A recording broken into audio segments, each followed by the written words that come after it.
Yeah, yeah, I think I'll just do that then. And let's see, my slide is up, right? That Um, is correct. all right, so I'm going to move on to continuing education. Obviously, nobody on at the moment, so we'll skip through that. Um, the Relias training will be ending on September 30th of 2025. So if you're interested in taking some continuing education courses that you can take at your own pace, they're available on the Relias website. If you are interested in, there's something like 31 classes you can take, and the advantage of those are you can take them on your timeline. So if you want to sit back in the evening and take one, or on the weekend, or you got an hour here and an hour there, you can get on and off. Um, okay, so we have two people on the same computer. Good. Awesome. I do Uh, see that. And just to mention to the two that are on, I know they're already signed up. Like Jeff was saying, if you could take advantage of that, it's going to end September 30th. Although I'm going to stop it about a week prior so that I can make sure I have all the documentation uploaded from there and on my end. So if you want to take advantage of those CEUs, I jump on it now, and you have about a whole, what, 2 months going on. right. So if there's anything in there that you need, I take advantage of it now. Yeah, and it's good, and it's good training. National experts. Then coming up, starting next week, we're having some sessions specifically related to employment for individuals with intellectual and developmental disabilities, and we have two national experts, one coming out from Wisconsin and one coming out from Massachusetts. And those are half day trainings. There's one specific to day programs. There's another one that is for vocational providers. Interesting enough, we had the orientation meeting last week, and among those that signed up were also some residential providers who are interested in potentially exploring employment options for some of the people that were living in their facilities. So, excellent training. You can still sign up for that. If you're interested in signing up, here is the sign up flyer for the first track, which is for day services. And there's track two, which is also for vocational providers. There's a QR code at the top. You can just take that down right now. If you're interested in signing up for the class, you can still sign up. If you do sign up, you need to get the handouts. The expectation is that you come to the first session and you have completed one of the handouts, which is to take a look at one of the people that you serve and sort of fill it out, an overview, so that we can share, that we can talk about how this process works. And really, it's a really good way to think about the people that we serve, for possibly uh, what it would take to get them into the employment field and get jobs. And interesting enough, this last week at the federal level, the new Trump administration has backtracked on the Biden administration's ruling to phase out subminimum employment. So California has already phased it out, but throughout the country, many states allow individuals uh, with disabilities to be able to go into a setting that has a specialized permit to allow people to work for less than minimum wage based on a time study. Uh, at Bakersfield ARC, for many years, they had programming that was uh, paying sub minimum wage. They had both a sheltered workshop where people worked on site in recycling or assembly and other areas where people received payment based on productivity. Uh, in California, you can't do that anymore. The federal government was phasing it out, but now the new administration says, no, we're going to leave it in. So stay tuned on that. We don't know where that's going to land eventually, but like I say, in California, you're no longer able to provide employment for people at less than the minimum wage. Um, Today is a milestone. And for those of you who may not be aware, we are celebrating the 35th anniversary of the Americans with Disabilities Act. It was signed in 1990. There's a picture of George Bush Sr. Signing the bill. Next to him in the wheelchair is Justin Dart, who was a very strong advocate for persons with disabilities. For many years, he used to own a large drugstore chain and was very active politically in issues related to disabilities. Americans with Disability Act, many of us think about that as being things like, curb cuts and ramps and what have you, but it's much, much more. And I've done courses specifically on ADA, and in the future we may do some more work on talking about how ADA is really part of the foundation for many of the services that we provide, making sure that we do have accessibility as part of the work that we do. So today's topic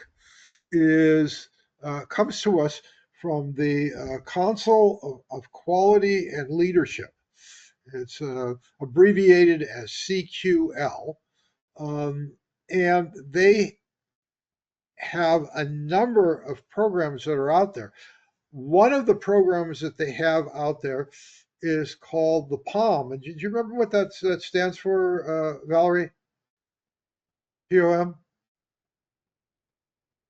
Yeah, it's personal outcome measures. Personal, that's right. Personal, it's a tool that can help you to make sure that the services that you're providing meet certain standards so that you can document, that you can show that you're doing what the person wants, and you're really providing plans that are individualized in how you go about the services.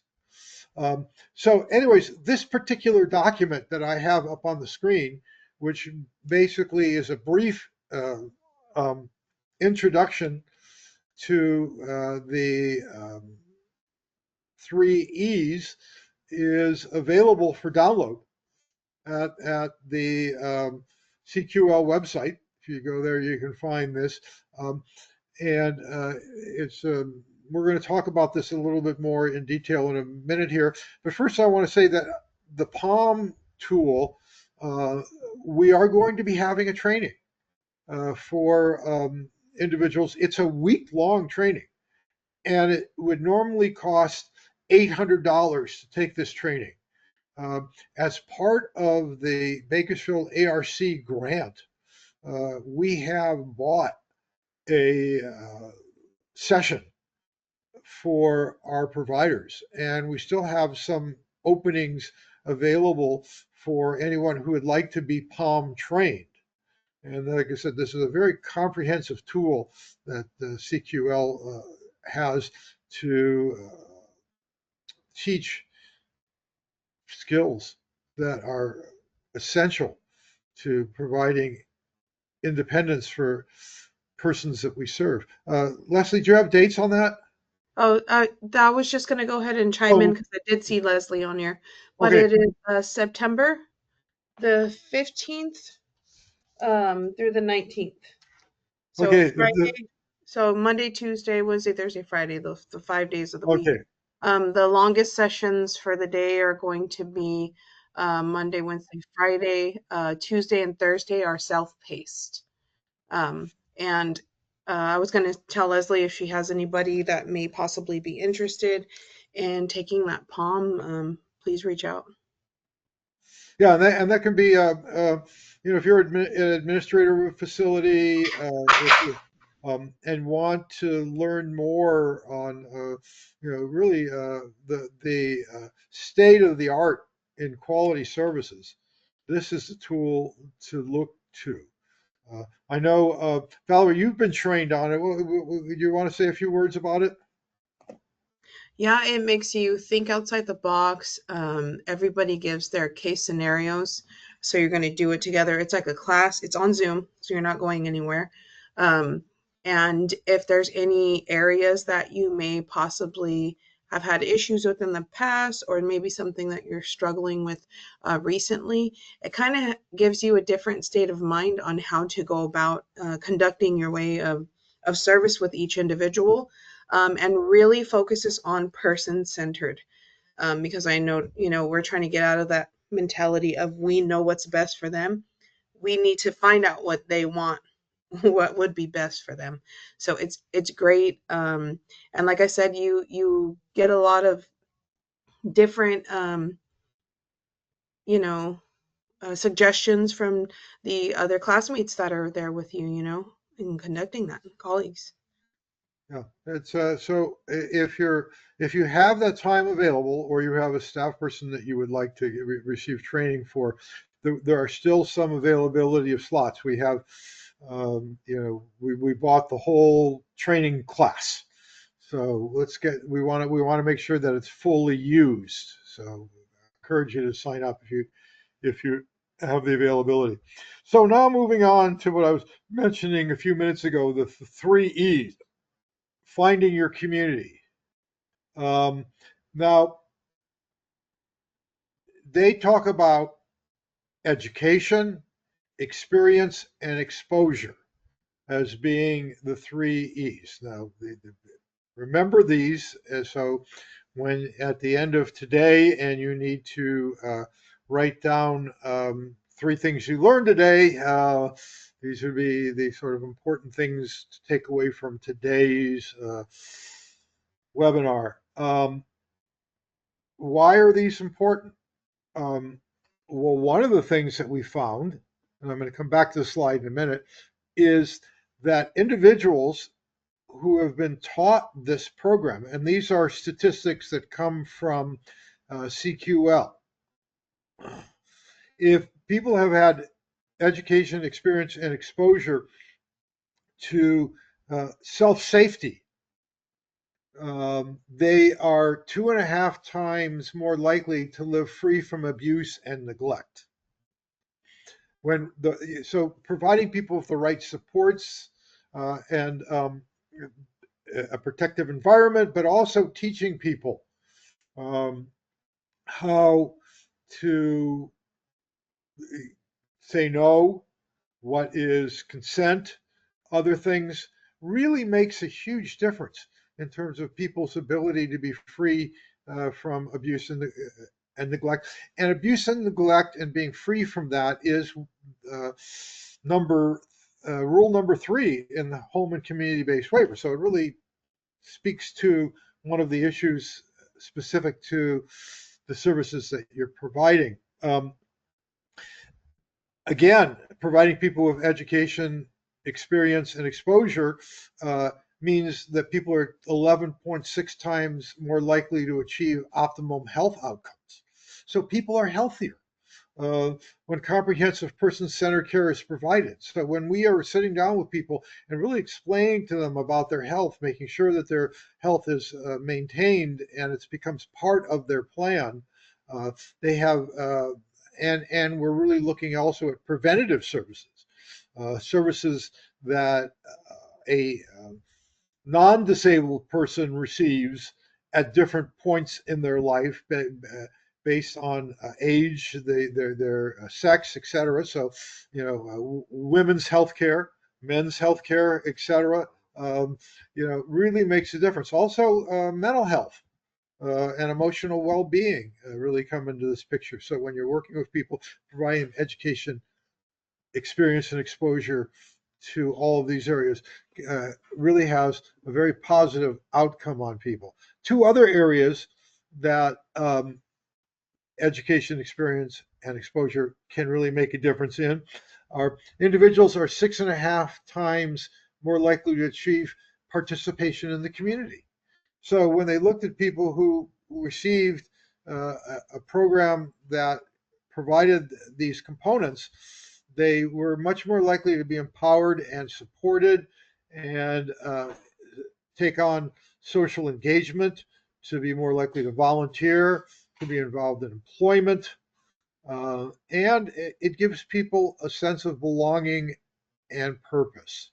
And finally, the fourth area that CQL really found when they looked at some of the advantages, and yeah, Valerie just put the link on there for the handout that we're going to go back to in just a second there.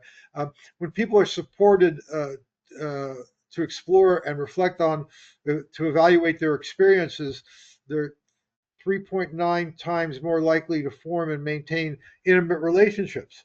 So, giving people informed choice, emotional support means that they're more likely to connect with others and not be isolated, which is really an area that we're finding more and more is a problem for many of the individuals that we serve, that they have very limited contact in the community. So we really want to support that. So going back again to this document, which is Valerie just put the link on there.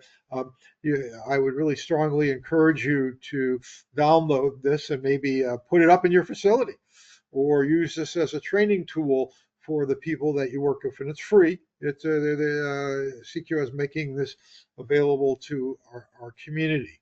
So, so let's talk about And I we. just kind of, sorry, just want to chime in real quick before you continue. All this information this is like a piece of it. If you take the palm, it goes so in depth. You get so much information. Just for clarification on that one, like it brings up a lot of different topics, and it is not necessarily tells you this is this is what you should do. It just lets you know the direction that you should go when trying to assist someone. Okay, thank you. Um, we are continuously making choices all day, from the time we wake up until we go to bed. And we often don't realize how important the ability to choose is. I mean, we just sort of take it for granted that we can make choices. Um, that's not always the case for the people that we serve. Uh, whether it's picking out a shirt to wear or deciding what to do on a day off, we expect to be able to make decisions about our daily activities and our lives. Having the freedom to choose is a basic right. So we just take it for granted that we can choose what we have to do. Sometimes it doesn't feel that way when you're at work and you've got 6 assignments on your desk and you know you got to get these done and you need to get them done right now and what have you. But ultimately, we do have choice, and using that choice in ways that benefit us and benefit others is what we're really striving towards. We make choices based on information. For example, we might choose a clothing store because it has a great selection and service. So we like the clothes that they offer in there, and there's a clerk there that can help me with what I need. And I like that, and that's why I want to go to that particular store. We might pick a plumber because someone we trust recommended them. So we make a choice to get a particular provider of service because they became recommended. Uh, we might look at online reviews to help us decide. Um, when I'm traveling, I oftentimes will look at Yelp as a source of hey, what's nearby that gets 4 to 5 stars for the food that they serve. Because I'm looking for a nice restaurant that's affordable, that maybe is say tonight I feel like I like Chinese, so I'll look online and find and then make choices based off of the information that's available. These choices come from our experience, what we know, and what we've done in the past, what we've learned. Again, education, new things that we see, and what we've been exposed to. So what we have had the opportunity to do. So, um, when I'm, for example, looking at that um, Yelp website for a restaurant, and I see one that says that they serve, let's say, Mongolian food. Okay. Uh, do I have any exposure to that? Have I ever tried Mongolian food? What have I heard about it? Have I ever read about it or know anything about it? Is it something that I would like to try? And and also what sort of reviews does the restaurant receive? So these are all go into my decision making process. So I'm looking at my experience with that particular type of food, what I know about it, and have I been exposed to it? Have I tried it before? Have I, what do I know? Um, so just for example, here's some of the choices that we make that we don't even think about in many cases. What to eat for breakfast? Do I want cereal, toast, or maybe just a protein bar because I'm in a hurry and I got to get to the office? Uh, what route to take to work? Normally I take the West Side Parkway, Highway 58, but today I heard on the news while I was getting dressed that there's some traffic backup, so I'm going to take the Truxton extension. So choice. I'm going to go a different way. Uh, what to wear? Am I going to wear a casual outfit or something more formal? I've got a meeting today with some people from from the regional center, and so do I want to look more professional, or is it something that it's just because it's 104 out there? I want to sort of wear something that's a little bit more comfortable and looser fitting. Um, what to eat for dinner? Do I want to try something new? I get the recipe book out and try a new recipe, or do I want to stick with a favorite dish, or something that, or maybe I'm just gonna eat leftovers tonight because they're there and I don't feel like cooking. Um, okay, when you go to bed, uh, early to get more sleep, or stay up late to finish that Netflix movie. What choice are you going to make? And if you make that choice and you decide you're going to stay up late, how is that going to affect you tomorrow morning when you get up and it's time to go to work? So those are all choices that we make. Now, one of the things about choice that is really important is that we're making informed choices. Now, informed choice means that we have an understanding about what that choice is, what the advantages of making that choice, what maybe some of the disadvantages of making that choice, and then we make a decision to do that or not do that. So, for an example, if you go to the doctor and the doctor says, well, I'd like to do this procedure. Yeah, I think, and I really think that will benefit you. And then they, give you the specifics of why they think this procedure will address the medical issue that you came in to see them for. But there is a 1 in 10,000 chance that you may have this complication or side effect from this procedure. It does happen. It's somewhat rare, but it could happen. And so I want you to make a choice as to whether having this procedure uh, is, and the good that it can do, is potentially outweighs the potential for this side effect.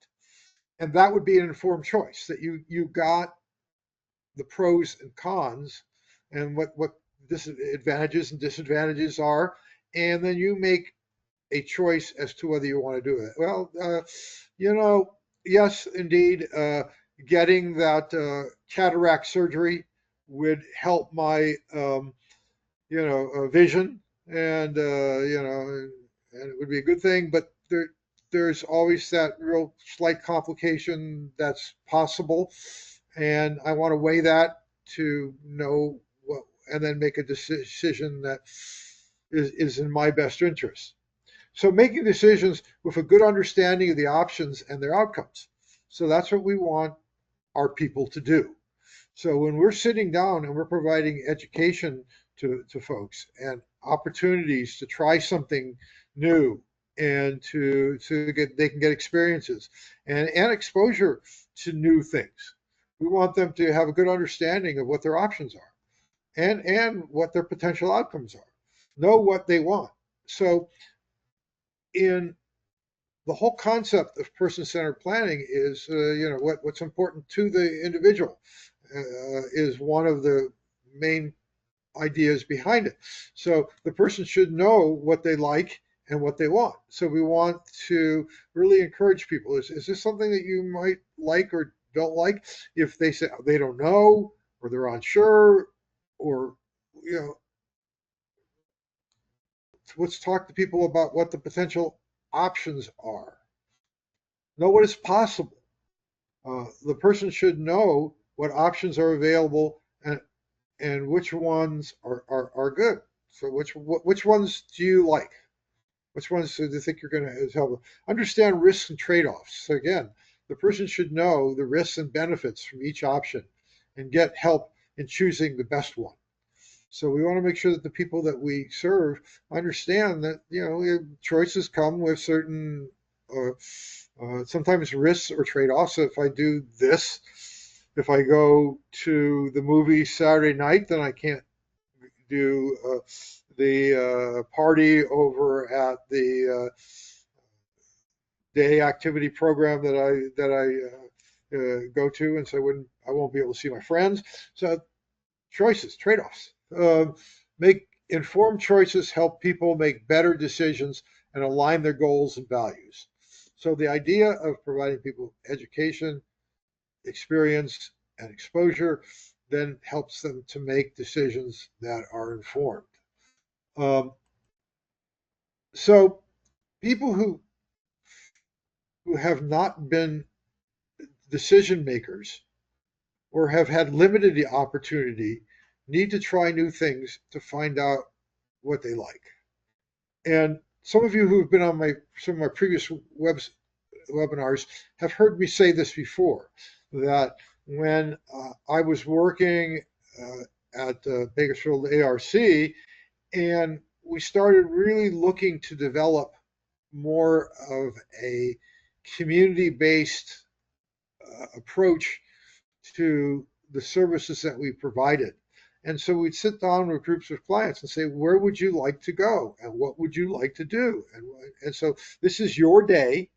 How do you want to spend it? What's important to you? What's important for you?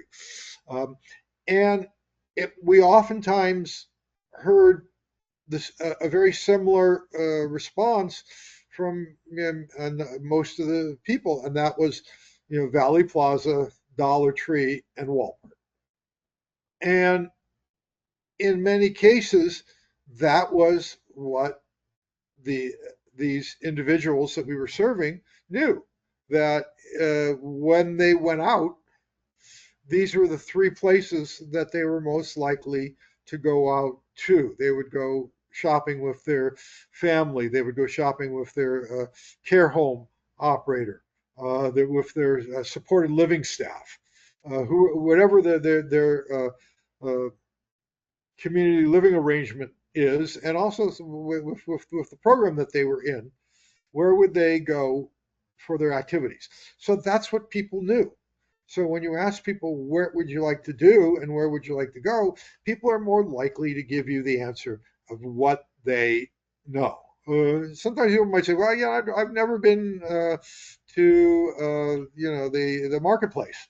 So I'd like to try that one. I heard there's some good stores out there, and occasionally we'd hear that, but more than likely we would hear the stores and places, maybe the Regal Cinema might be another one you might hear, because that's where people would go to the movie. Uh, learning to, by doing. Okay, so one of the things that we really want to try to work with people on is we are learning by trying things out. Sometimes we don't want to try something new, but it ends up that it's important to us. Other times we think we love something, but don't want to do it again. When my kids were younger, we went to an amusement park, and there was, oh, you got to try this roller coaster, Dad. It's the greatest thing ever. All right, sure. Hey, that sounds exciting. I'd love to try that.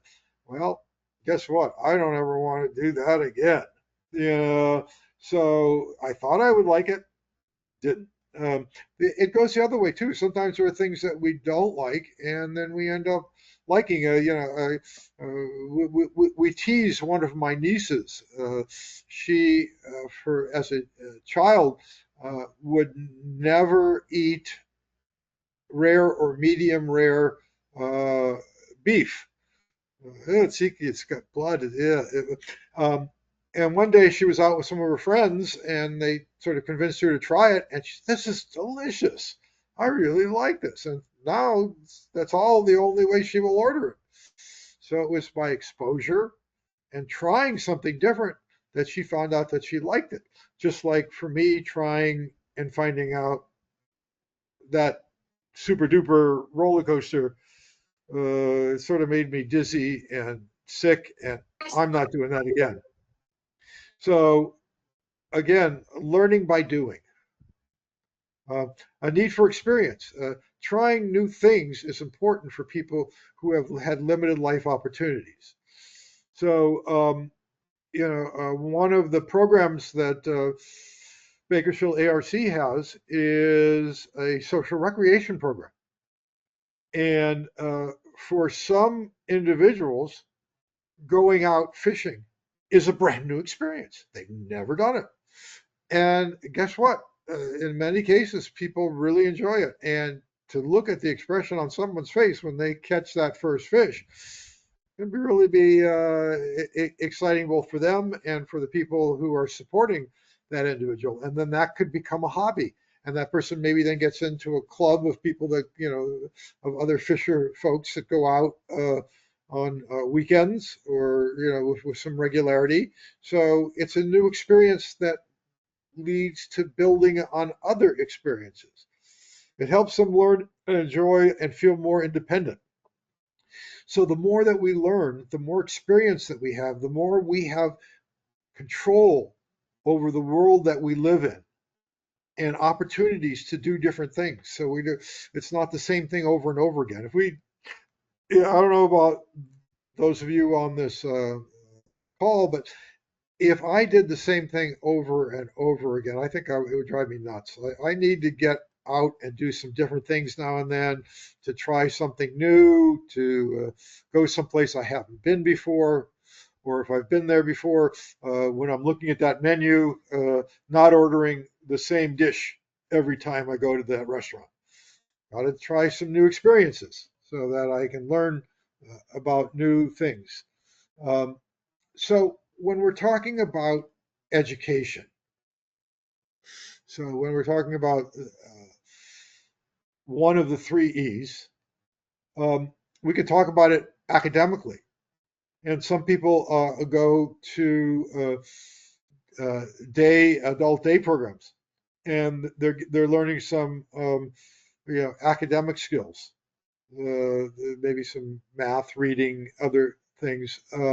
Some people are taking classes at community colleges, both Bakersfield College and Taft College, also Saracosa College, all have programs that are geared towards post-secondary education for the persons that we serve. For those of our individuals who are in the workplace learning job skills and learning new job skills and learning on the job how do you get along with other people in that workplace. So your fellow workers, the boss, if it's a setting where you're on in customer service, the customers that you're serving, um, and then personal skills. How do you get along with other people?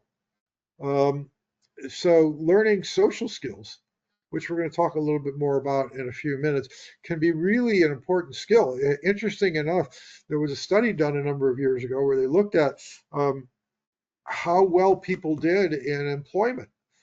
And one of the things they found was that the ability of the individual to get along with the other people in the workplace was in many cases as important or more important than actually some of the job skills necessary for that position. So, the fact that if you're have the ability to uh, be liked and to like others goes a long way. Independent living skills. So, are we teaching people how to do more for themselves by giving them opportunities to try something different, to do new things, to do other ways of doing it? You know, went to the dentist not too long ago, and they said, "Hey, you need to maybe try a different way of flossing and doing some things a bit different because it's not in your best interest to continue to do it the way you've been doing it." So I learned something new that day when I went to the dentist's office, and that is benefiting me. Um, Friendships. How do we help people develop friendships, and not only with other individuals who are also regional center uh, participants, but of persons who are the general community, neighbors, fellow members of their congregation, the club that they belong to, the parks and recreation activity that they're involved with. If they're going to, they're taking a college class, other students in that class. Community skills and opportunities. What what opportunities are we giving people to get out in the community and use those skills? Maybe the individual on Thursdays goes to the senior center and volunteers with serving lunches and gets to start to know the individuals who are the participants in that program and becomes more active in that service. Um, the And then finally self advocacy, where we teach people how to um, speak up for themselves, to make their needs known. Recently, uh, when Congress was debating the budget legislation, uh, many individuals in the IDD community came forth and said, "Hey, we think that this piece of legislation is not in our best interest. We would like you to think about in making some of the decisions that you're making another way of doing this, or somehow writing it such that it doesn't, negatively affect our services and supports that we receive." So we want to also educate people on how to advocate for themselves. Teaching independence plays a vital role in the lives of adults with IDD. So when we're talking about education, experience, and exposure, what's it towards? It's towards independence, so the person can do more for themselves, so that they can be more able to navigate the world around them. Um, I used to joke and say that, the individuals I serve, in many cases, are much more aware of how to use public transportation, the Get bus system, than I am, because I've always used my personal vehicle to get to where I want to go, and people who don't have vehicles, but who are able to use public transportation, have learned that you get on this particular bus if you want to go downtown. And if this bus takes you out to the shopping areas, and et cetera. So we want to provide people with skills that make them more independent. And what we find is that as people feel more independent, they feel more empowered. They feel like they have more control.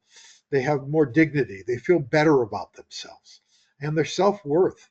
It allows them to make choices, pursue their goals, and actively participate in the community. And that's what HCBS is all about. I was on a call last week preparing for the webinar for next week, and the question was asked, what is HCBS for? What's it do? And I believe somebody said it's a civil rights issue. What we're doing is we're looking at giving people the same rights that you and I have. That because someone is developmentally disabled, they still have rights to be part of their community and to be able to make independent decisions to the best of their ability. Um, Provide learning opportunities while providing supported services also plays a crucial role in enhancing independence. So if you have individuals that you're serving who still need a lot of support, so you're providing assistance with self-care, you're providing assistance with finance, with their living arrangement, you can still be giving them exposure to new and different uh, opportunities. You can still be educating them about the pros and cons of different activities and why they're important and what benefit they can potentially get from them. And you can still give them an opportunity to try things out. So you want to try to use those moments where you're providing the supports to do more than just saying, okay, the IPV says that this person gets assistance with meal preparation. Okay, so how can you take that assistance with meal preparation and expand it so that you're looking at providing an opportunity to create greater independence and more choice, so that person has a better understanding of meal planning and maybe a new array of meals that they can provide. Hey, when we went shopping and we were looking in the frozen food case, there was some Indian food. Would you like to try Indian food? I mean, these are some of the things that you can get if you want to try that particular ethnic type dishes. Or do you want to continue to get the frozen hamburger meat? Your choice, but these are some of the advantages and disadvantages. So we're providing people an opportunity to learn a new uh, skill or a new taste or a new opportunity. Um, Trial and error is one of the ways that we've all learned. Uh, you know, when I'm on my computer, um, if I start getting frustrated and I can't figure something out, and it takes me a while before I can, all right, now I understand. I got to, hit the Control S to do that, and then I have to do this other function over here. Um, then I've learned that skill, and when it comes up the next time, I'm more likely to be able to get it right because I've had an opportunity to do that And now I have, remember, wait a minute, took me 20 minutes that last time. So now I can really do this right off the bat, and it makes it so much easier, and I'm much more prepared to do that skill. Everyone learns through trial and error. We often hesitate to try new activities, but sometimes those activities become significant parts of our life.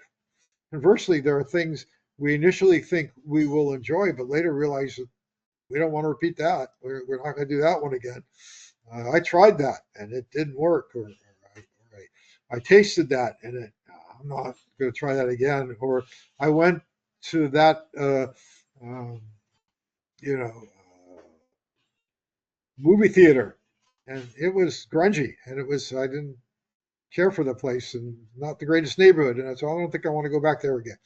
Um, Importance of experiences for people lacking relevant life experiences. So some of the people we serve haven't had a lot of opportunity to try new things. A number of years ago, I had this driven home to me when I took a youngster and his mom on a pre-placement visit. He needed a specialized group facility, and we found one over in on the Central Coast. And so we drove over there for a pre-placement visit. And on the way home, the young man said, "Hey, can we stop? The beach is right there." And it turns out he had never been to the beach. He'd never been, never been able to put his foot in the water of the Pacific Ocean. So it was a brand new experience for him to be able to try that and to get so that now becomes part of his repertoire of things that he's done. And maybe in the future, when when they're talking about planning activities, for his day, he might suggest, "Hey, I would really love to go to the beach again," because now he's had the experience of trying that out. Um, Importance of experience for people lacking relevant life experiences. Trying and learning through new activities is essential. It helps them build a sense of autonomy and understanding of what they like and don't like. So we all learn from trying things, and in many cases, like I said, we decide we like that, or we decide no, not again.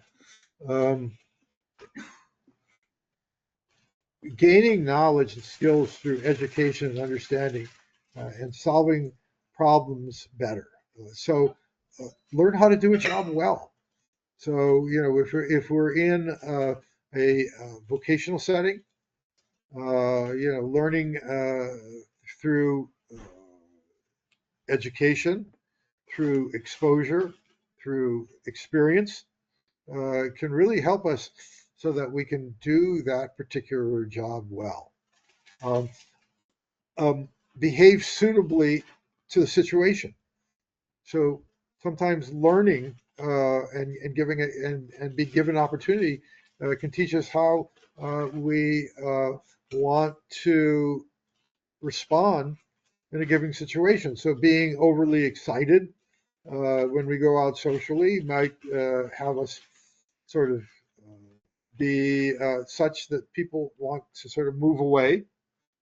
So learning to teaching that person better ways of coping with their behavior, getting very angry and upset and throwing or hitting or biting or other things might, it's not a socially acceptable behavior. So learning in situations and giving opportunity, and hey, wait a minute, I can see you're starting to get frustrated. Let's look at other ways we can handle the situation.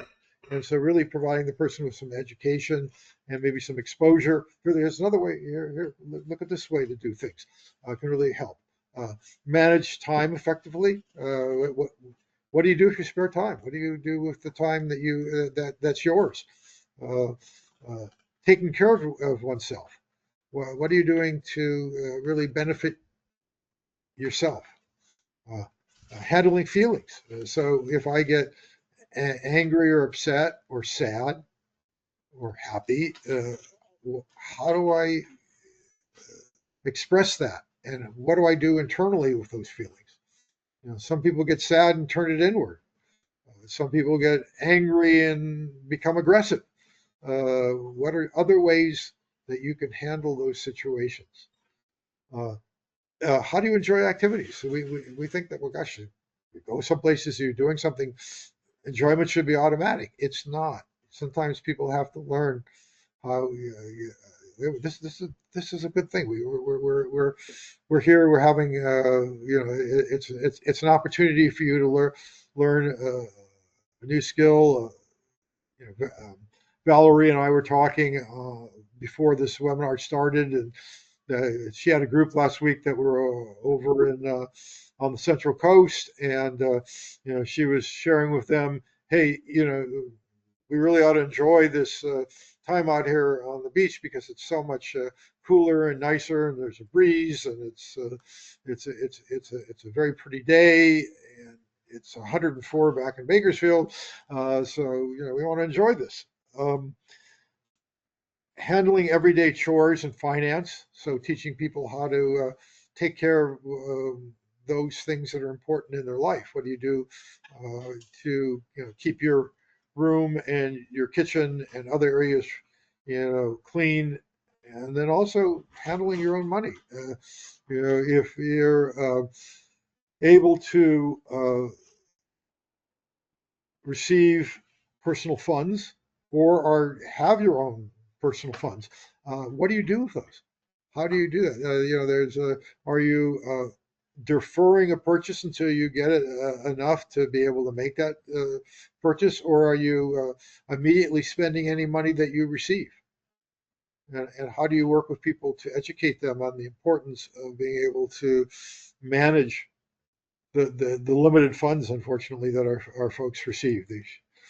Um, and then teaching people how to speak up, what they want and what they need, so that part of education and experience and exposures is to have people learn to speak up, and the fact that if they speak up, they're not going to be in trouble, or that it's not going to cause a problem for them or for others, that they need to learn how to do that respectfully in a way that will help them to get what they would like and achieve.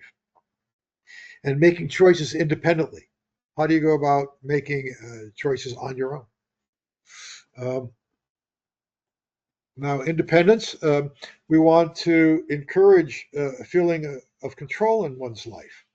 So, by empowering people, by teaching them how to be more independent, they can have more control. They feel like they can do more things.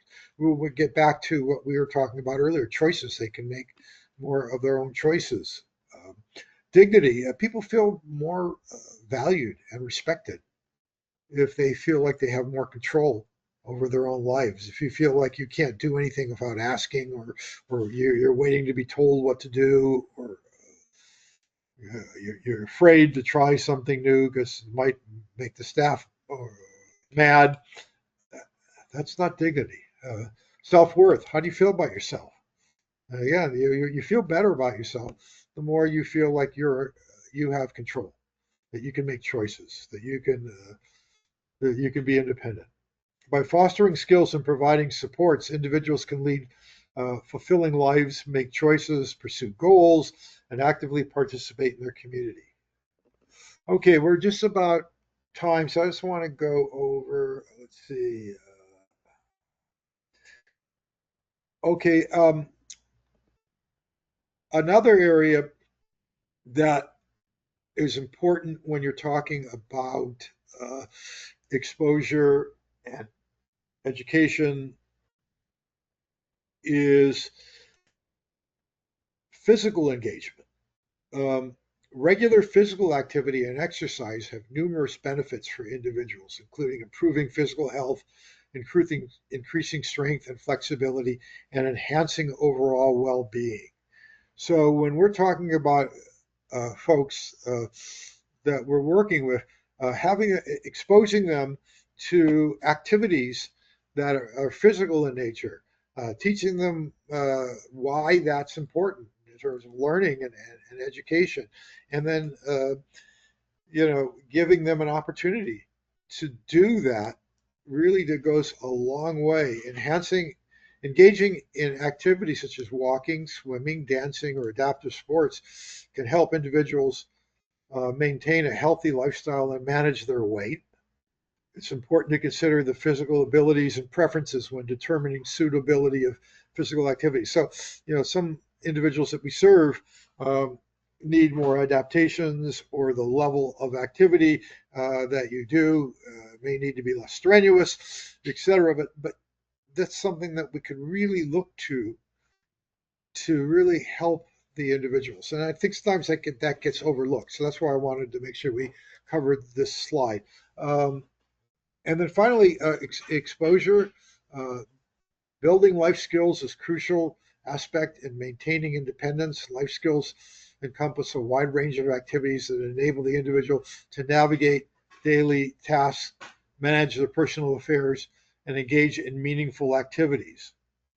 By providing opportunities for skill development and offering appropriate supports, individuals can gain the necessary skills to lead more independent lives. It's important to tailor the training to each individual's specific needs and abilities. So again, we talk about individual program planning and person-centered planning.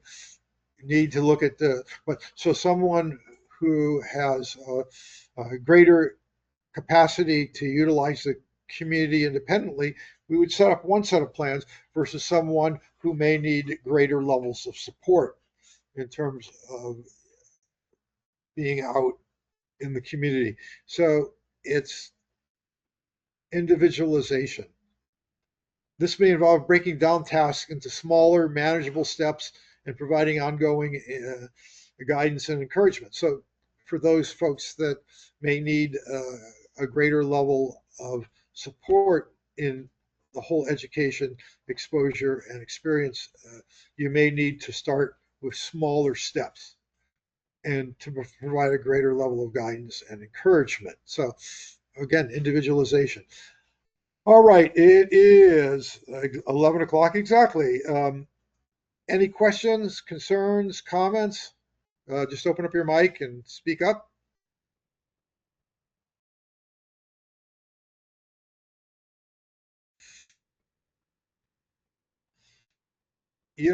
When you talk at a mile a minute like I do, sometimes I think I cut off the ability of people to want to speak up. But you're free to share anything that you'd like to say.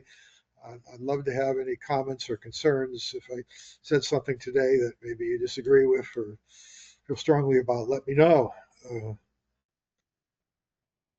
Not hearing anything, I would again encouraging any of you who have not signed up for the 4-hour class that will be next month, and then a follow-up class in August, and then a brief 1-hour follow-up in September, to go ahead and contact Positive Purposes, and you can still sign up for the class. Let me just real quickly again. There is the QR code up there at the top. You can, if you scan that, you can get the information necessary to sign up for the class. And I look forward to. We're not going to have one next week because next Wednesday will be one of the community classes on vocational services, but we will have one the following Wednesday. And with that, I will end the course today, and I appreciate all of your time, and hopefully you have benefited from learning about the 3 E's. And if you would like more on the 3 E's, talk with Valerie about the PALM training that will be coming up in September. Have a good day. Bye-bye. Thank you, Jeff.